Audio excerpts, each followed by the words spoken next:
భద్రాద్రి కొత్తగూడెం జిల్లాలో పర్యటిస్తున్నారు మంత్రి Tummala Nageswararao. Sitarama lift irrigation pump house పనులను ఎమ్మెల్యే ఆదినారాయణ కలెక్టర్లతో కలిసి మంత్రి తుమ్మల నాగేశ్వరరావు పరిశీలించారు.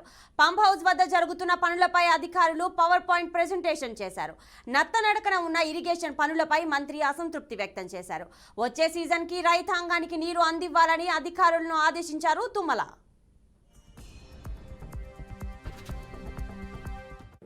13,500 కోట్లతోటి శాంక్షన్ చేయబడ్డటువంటి సీతారామ ప్రాజెక్టు ఈ రోజున సుమారు 7,000 కోట్లు ఖర్చు పెట్టాము.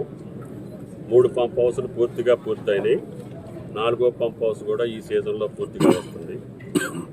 కాకపోతే మధ్యలో ఉన్నటువంటి టన్నెల్స్ వల్ల ఆ టెక్నాలజీ డిలే అవుతూ ఉంది. దానికి సంబంధించి స్పీడప్ చేయమని చెప్పి సిఈ గారిని కోరడం జరిగింది. ఆ ఏజెన్సీలతో మాట్లాడుకొని అవసరమైతే ఇంకేదన్నా స్పీడ్గా చేసే టెక్నాలజీ ఉంటే దాన్ని కూడా అడాప్ట్ చేసుకొని ముందు యాతాలకుంట టన్నెల్ పూర్తి చేస్తే సత్తుపల్లి ట్రంక్కి నీళ్లు వస్తాయి. దాని తర్వాత డైవర్షన్ తోటి ఈ టన్నెల్ తోటి పని లేకుండానే వైరా రిజర్వాయర్కి తీసుకెళ్లే అవకాశం ఉంది. అందుకని వైరా రిజర్వాయర్కి లింక్ కూడా ఒకటి పూర్తి చేయమని చెప్పాము. ఆ లింక్ పూర్తి చేస్తే ఈ సంవత్సరంలోనే వైరా రిజర్వాయర్కి గోదావరి నీళ్లు పంపించే అవకాశం ఉంది. దాని తర్వాత ఇంకొక టన్నెల్ ఉంది, అది ఇంకా ప్రభుత్వం నిర్ణయం చేయలేదు.